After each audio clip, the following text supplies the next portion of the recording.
So when you were so close to these presidents, these people high up, what are some things you learned? Confidence, keeping your cool under any kind of duress. We all think when we're getting into something that we already have mastered it, right? This is our creative world, our brains are ready, we're physically ready, we're like, we know what we're doing, but there is a playbook to everything. How do you think young people can find mentors? Volunteer. I remember sweeping the floors after events, and someone was like, you're serious about this. And that's how it started for me. All right, what's up guys? I'm here with Rose, the CEO of RoseMark Productions. How are we doing today? I'm doing good. Excited to be here with you, actually. Nice, nice. And I think that every person I interview is super busy, and so I really appreciate you taking the time today to interview me and Sam on this hot Saturday.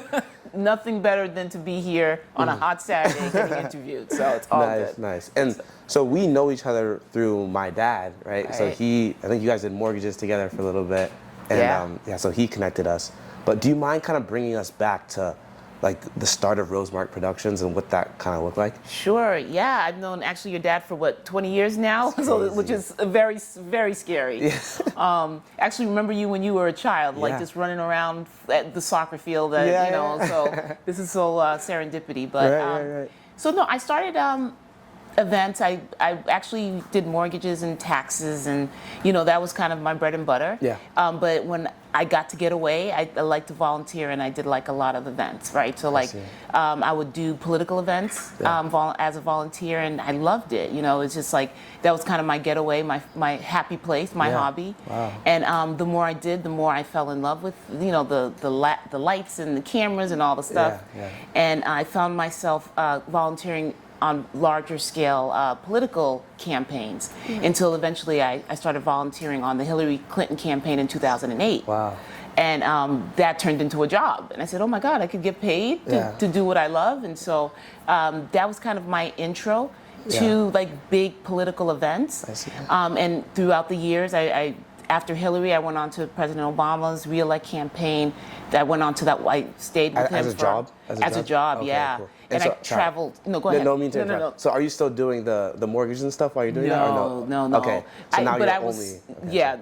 But for those periods of time between Obama's and the Clintons, I still was doing mortgages and real estate, real estate mortgages, taxes.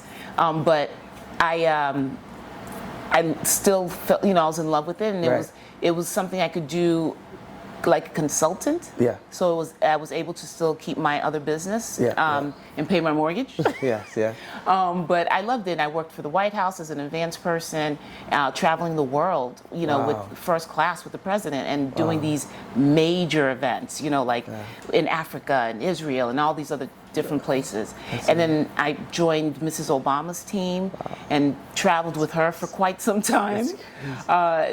Even did her book tour, Becoming. I don't know if you... my sister has that. Okay. So we traveled across the country doing her book tour. Wow. And so, the larger the scale of the events, the more I fell in love with it. Wow. And then in 2019, I was like, it's time for me to start my own thing, like here I was supporting these wonderful people with vendors. Yeah. And I said, I can not only support them, but I can also be their vendor. Right. And so I took all that knowledge and I started RoseMark. Wow. Yeah. And so when you were so close to like some of these people, like these presidents, these people high up, like what are some things you learned just being like? Confidence. Keeping your cool. Under any kind of duress, there's always a solution to a problem. Yeah. But if you freak out and lose it, then you'll never get to that solution. So I think these world leaders that I was around, I just saw composure. Wow. And they were ready to make hard decisions. And do it in a split second. And so that taught me how to be more confident in myself as well. That's great. That's great. Because you definitely have to be. They're making decisions like this. Yeah. And like a lot of people, some people might not agree, some people will agree, right? And so that's really cool. What did so you said like you kind of joined these vendors, you saw what they were doing, and then you're like, I can also kind of join you guys, I can be a vendor as well. Mm-hmm. What did that like transition look like from not having your business to starting your RoseMark Productions? I appreciate that. So, and I should say the transition really became when Governor Patrick was thinking about running for president. And I remember sitting in his office and we were talking about what he would need to do a listening tour. And one of the things he started to say, well, I'll need production. I'll need, lights, speaker, whatever, even though it was very, very small. And I started thinking through it, and I'm like, I can do that for you. Wow. Not only can I, take on the logistics of all of it, but I can actually produce these events for you too. Wow. And I think it was very small. I bought a speaker system, and I had like lighting and small things of that nature. And I did these really small town halls for him with my own equipment. Yeah. And so now I was like, oh, look at me! I'm doing my regular job, the consulting piece, and I also can bring in the production. And the thing is, I directed these vendors, right? So I would tell them, higher with the cranes, lower with the cranes. So like now I'm the operator of the crane, right? So yeah. Wow, that's so good. And then, okay, and so how did that continue to scale? Yeah, right. Sure. So that was like your first job, or I guess technically your first job, right, with RoseMark? It was RoseMark, and I should preface this too. Yeah. We talked about this a little bit about being an apprentice before the master. Yes, yeah. And so I learned from this this gentleman. His name is Greg Hale, and he owns a company called Markham. Yeah. Right. And so I saw what he did during the 2016 Hillary Clinton campaign as not only a consultant but as a vendor as well, doing both jobs. And that's when I started to really say, oh, this is interesting. And I learned a lot from him. I'll give him his credit. Yeah. And so learning and being that apprentice really helped me to start getting confident and being that next person to be now the master of my own, For sure, company. But when I did do that, and I did the Deval Patrick thing, I was like, I like that. He ended up not running and then running, but when he decided not to run, I was like, no, this is going to work. Yeah. And so I brought on 2 people who would work for free, my brother and sister. Nice. Nice. I told them, I got this great idea. I think we can do it. Would you guys, you guys want to be in it with me? I need an accountant. I need an operations person. And they agreed to do it. And so here we are. And, I leveraged all of my network, people that I had met over a decade. And I told them this is what I was doing. And so it was a floodgate. Yeah. I have so many thoughts about this. So first, I want to touch on being an apprentice first, because I think that is so good that you said that. And we talked a bit about it before we were on camera, but that's definitely something I want to do, make make that you're learning and not just jumping straight in. Right. The ability to kind of silence your ego and say let me just learn from someone else, follow the playbook, and then go from there. I think that's very good. I think also you talked about bringing in your brother and sister. Do you mind kind of sharing why you decide to, instead of being a solopreneur, that's a big trend now, I think, why you decide to bring people in? Do you mind speaking about that? I want to start with the apprenticeship first. Yeah, cool. Yeah. I love that you say silence your ego, because we all think when we're getting into something that we already have mastered it, right? This is our creative world. Our brains are ready. We're physically ready. Yeah. We're we know what we're doing. But there is a playbook to everything. Right. And not to say that the person that you're learning from, that you will not one day succeed them, meaning being bigger and better. Because that happens all the time, and it should happen. Yeah. You should actually outgrow your mentor. But you should also not need to start from zero. Right? And so building on their framework is only going to create a bigger, So, and even my mentor, which was Greg, although his business is still much bigger than mine, but I could not have built this business without seeing him and learning from him. Yeah. And by doing that, so that comes into the second part. Yeah. He had a team. Right. He has a very large team, but I knew that in order for me to be big at this and get the clients I want, could not just be sold. I can't do the books, do all the HR stuff, and so I didn't have any money, so that was a key. Yeah. But I knew my brother and sister would support me, and so bringing them on just made this even bigger and more real. Yeah. Yeah. And so just one more thing about the mentorship thing. How do you think young people can find mentors like the Greg that you found? Go volunteer. Go into the space that you want to be in. Like when I think of sports. Yeah. You want to be a soccer player, you go to the soccer field, right?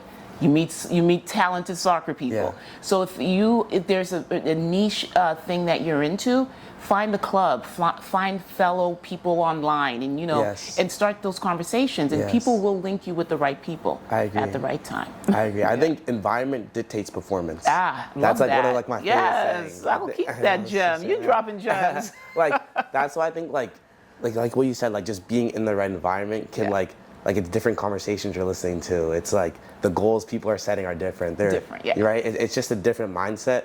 And I think just putting yourself in that environment can do so much. Oh yeah, absolutely. Like, totally. You got hammer on the head. Yes, yeah, nice. Absolutely. Nice. Okay, so can we keep talking about your team a little bit? So you brought on your sister and your brother, and so now it's 3 of you guys. You had that first production that you did for Governor Patrick. Yes. Yeah. And then so how did you leverage it to the second, third? Like how did we? Yeah, and I should say too, when we again talking about apprenticeship mastery, right? So when I first started RoseMark, I partnered up with Greg, my mentor, and so he would bounce ideas, and he had his own business, and I was coming into my own business, and one of the things he wanted me to do was to work for him, and I said, well, I won't work for you. Let's start something together, and I could learn from you, right? Yeah. And he okayed that. That's the mark part, right? Yeah, so the roles in the mark, right? So, and since then we no longer are partners. I bought him out, but again, the apprenticeship piece is so critical in anything you do. And so he was able to link me up with a few people with that, and I shared my vision. And one of my second biggest of productions, I did a bus tour. Like I produced a bus tour, which you're probably like, what? Yeah. But it was a huge bus for Tom Steyer, who ran for president. And we crossed the country, like all these different places. We had a full motorcade. I had probably about 20 people on the road at once. Flying, hotels, cars. It was insane. For my second large gig. Right. But that's when we really started to get traction, and people started saying, "Wow, these people can do it."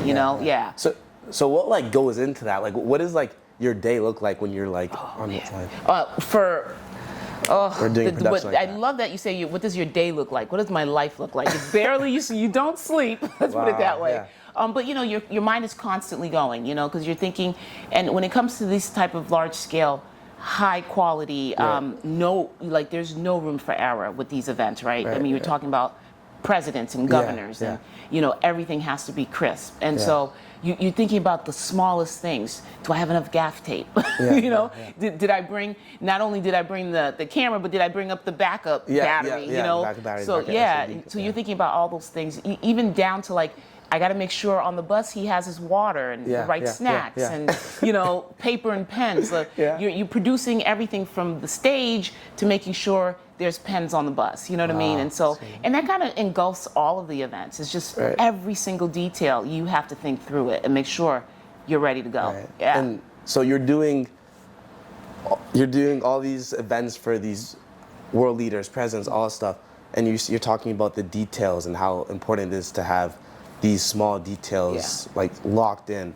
How do you continue to stay like organized and focused? Do you have any like tricks and tips for people? I put everything on my cell phone. It's funny. Okay. And I people laugh at me because I turned off my phone before we started our interview because every 5 minutes I'll get a notification. Really? Remember. Wow. I will put in an alarm like remember the gaff tape.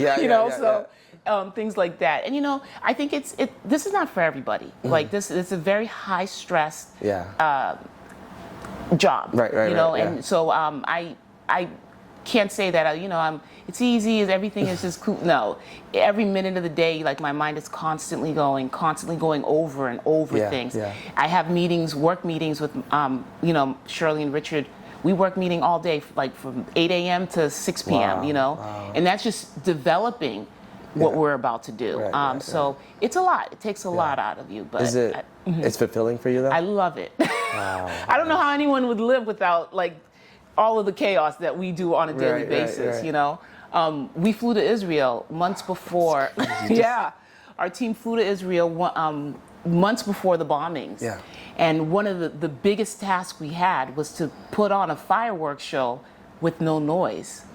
because the country was going through so much PTSD that they wanted a fireworks show, but they didn't want it to make noise. How do you do that? That almost took me out. That definitely was a hard event to pull off. But we had fireworks, and there was no noise. Nice.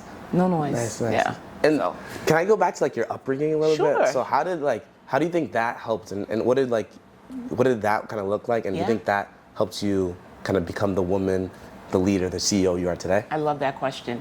My mom. I mean, she. You know, everyone has their person. Yeah. My mom. She was a single mom. We grew up in the inner city. She was disabled, so she didn't work, and so we were, we basically on disability. So we weren't very rich kids at all. Like I think at one point all three of us shared a room together. And she instilled in us hard work. When we had nothing, she still made it feel like it was something. And she just gave me that independence and that drive and motivation to be better, not only for myself, but like, as you can see, my family, right? And I take care of her and anything she needs, because like, I felt like when I was young, she did that for me. So growing up in a very tough world, I just wanted it to be better for all of us, so that's kind of like my motivation every day is, I want to be bigger and better and make her proud. Yeah. That's so touching. And I bet like you share a lot of those same values with like your clients, like the way you take care of them, the way you make sure the governor has his snacks and he has everything, like every detail kind of comes from, how your mom and your family treated you. So I love that you say that, because that's actually the first time I don't think I've never had a relationship that was just transactional with my clients. It's always a friendship, and you're right, I care for my clients probably a little too much than I should, but it makes me work harder for them, because it's not only about delivering the production or the event, but it's making them happy. And I sincerely mean that. Like, I work hard so that they feel good when they go to their events. And that means a lot to me. So So thank you for asking that. That was good. Of course. And can you get into some like tactical stuff now? Yeah, business absolutely. Tactical stuff. Yeah. So what is like because I know you said that from your first to your second to your third production, a lot of it was kind of off like that RoseMark brand almost, and like just kind of your network, the people you knew. Do you have like a specific like marketing strategy that you follow now to? Love that, and that's why I'm talking to you, because I need a marketing strategy. And I love, this is a great question. I have not had a moment yet to figure out my marketing strategy. Wow. Yes. Wait, this is so, wow.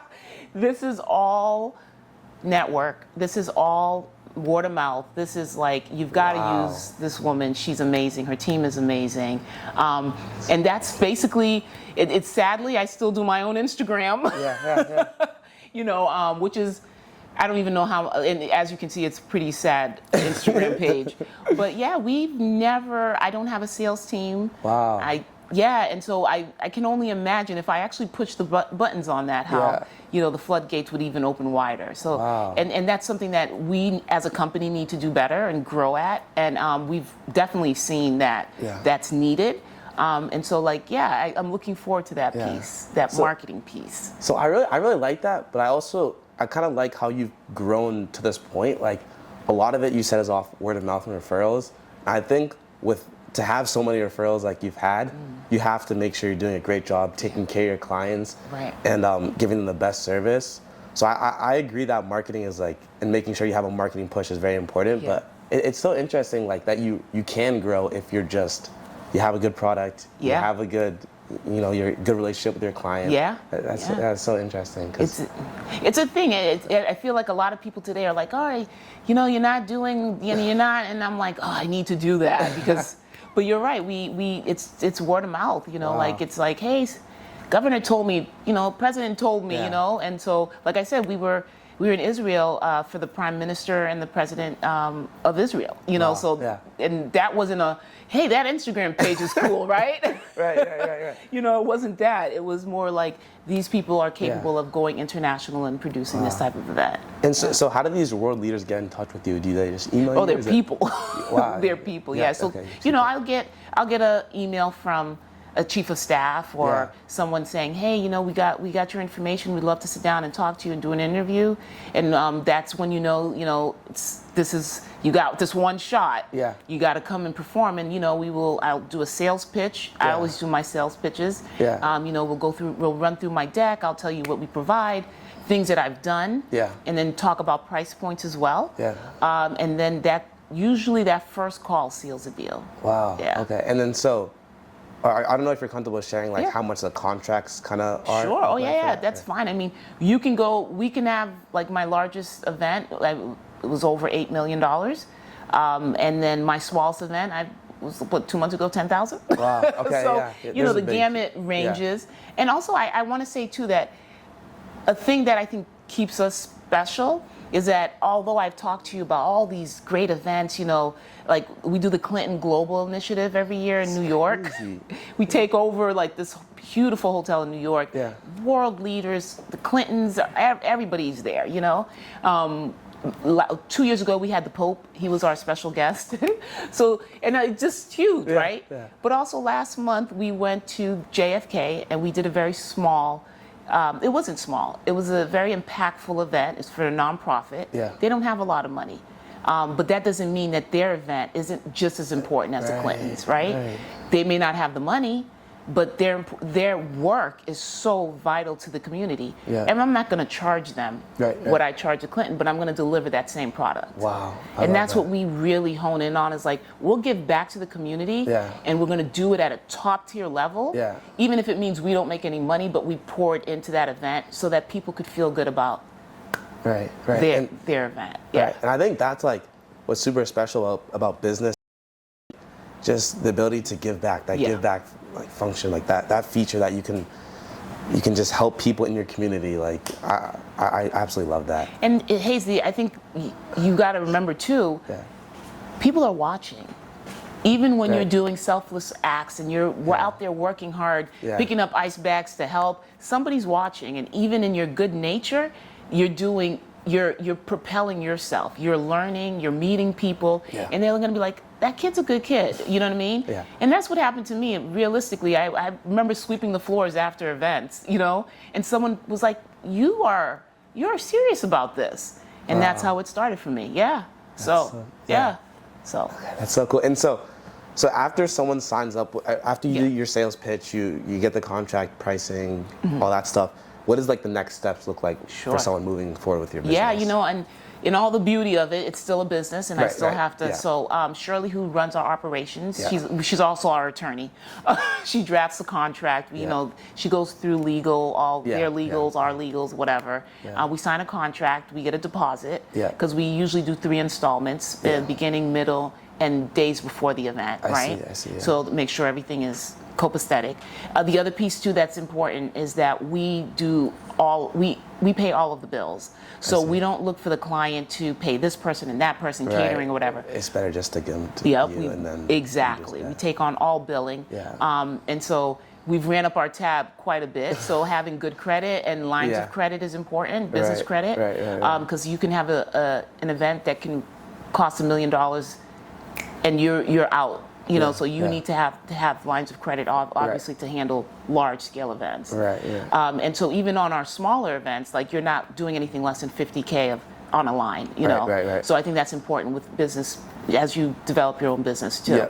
And so, so we take care of all that. We go to a site visit of the venue. If they haven't chosen one, we'll go to several venues and figure out what works for the client.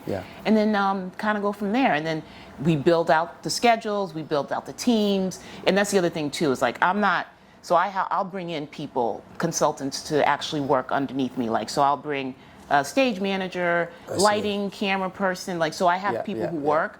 And it's typically the same characters, folks that I worked with in the White House that I trust. I see. You know, so that's kind of how it leads up. And we do weekly meetings with our clients, then daily meetings leading up to the event.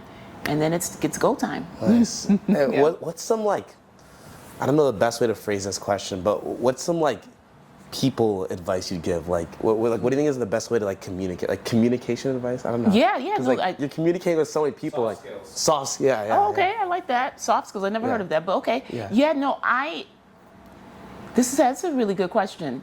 I never thought of it, but my brother and sister always tell me, they're like, wow, you go, right? So I think it's innate how you talk to people, how you have that warmth and understanding. And I think that helps our business a lot. I don't think we would have gotten as many clients as we did if we didn't have that one-on-one approach to our clients. Like, I work with every single client. I don't care if you're a small event or extremely large event. Like, I will go to bat. So I think it's being genuine.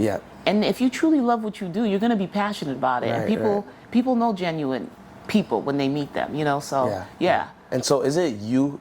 So it's you.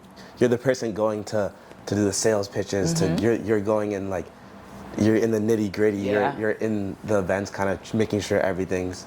Oh, wow. I'm not there yet where I could just be like, oh, go ahead, let somebody else handle it. But eventually I'll get there. I hope to get there, and a little bit less stress, because I can't keep running at like 10. And like I remember, for instance, one of my biggest events was in Maryland. It was for Governor Wes Moore. He is currently the only black governor in America. Wow. Yes, and he is the third black governor ever elected. Wow. And when I started working with him, there was a list of 10 people running for governor. He was number 10. He was at the very bottom. And they asked me to do an event, and they were like, we have no money. Can you do this event? How much will this event cost? And when I did the numbers, I was like, that's going to run you about $8,500. They're like, okay, well, we have 10 grand. I was like, okay, all right, I'll take 1,500. By the time I did my flight, my hotel, food, I probably walked away with $200, right? And this man was number 10 on the list. But he was amazing. Wow. His family was amazing. I adored them. And I went throughout his whole entire campaign. And guess what? He won. So now I'm tasked with putting on his inauguration. So I moved to Maryland for 2 months, and we put on the biggest inauguration for any governor, any sitting governor. Over 15,000 people showed up to his gala, his inaugural. We had Oprah, Chelsea Clinton. Like, he just blew it out. And we're still friends to this day. Like, just legitimate friends, And so, again, it's more than just money, right? You got to love what you do, and everything else will follow. So I love that you say that, because I'm an avid reader with especially business books and like self-help books. Love it. And one of the books I read, this guy talks about, he says, like, there's 3 things that is needed to have a successful business. And one of the things I never would have expected anyone to say in one of these business books, he said love. He said love. He said, like, there has to be a genuine passion. Love for your product, love for your marketing, love for everything.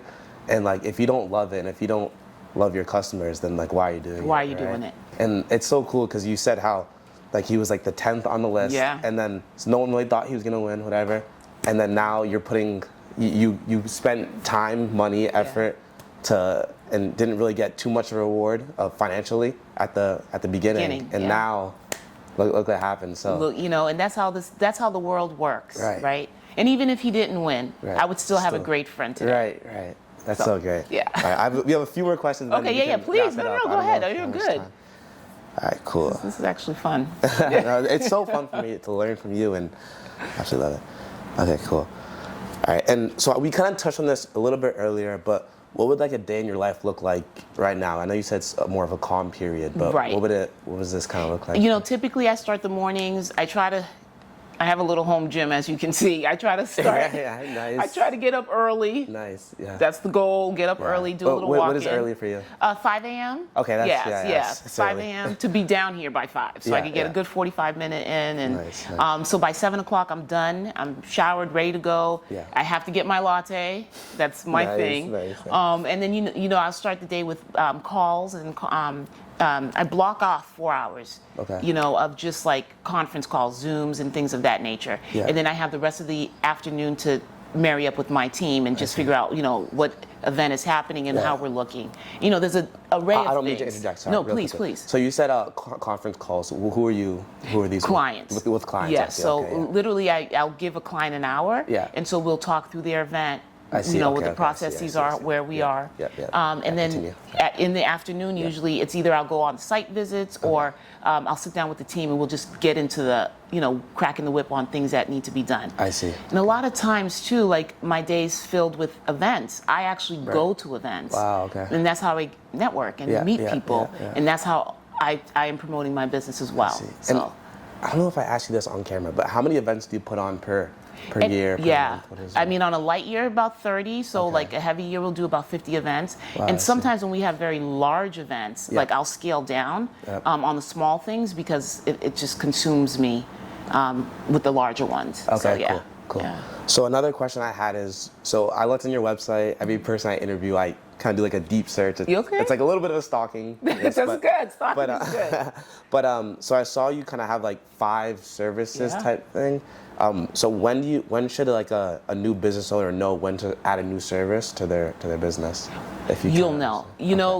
When it becomes mundane, and you're like, oh, I'm sleepwalking right now. Right. It's time for a new challenge. So every new service I feel is a new challenge, right? I see. So we've recently become general service contractors at the convention center. Okay. We are the first and only Black woman-owned company in America to hold this title.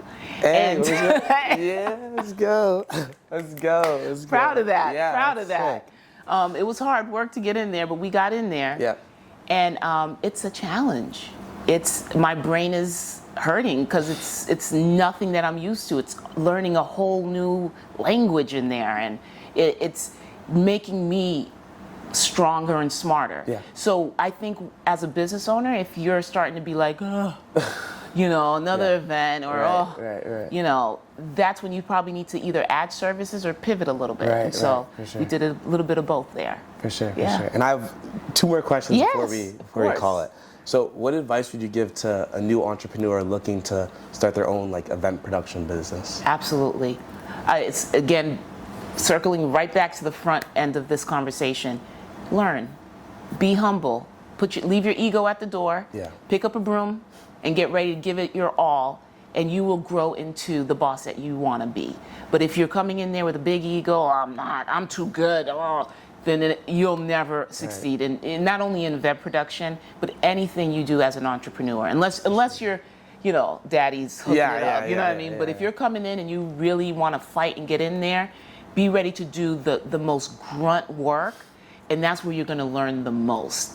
And then you're going to grow from there. And then you're going to take these little knowledges that your mentor is giving you, and one day you will master the mentor. So that's my advice. I love that. I'm just gonna end it right there. That's so good. Thank you so much. Thank you. Hey, that was great.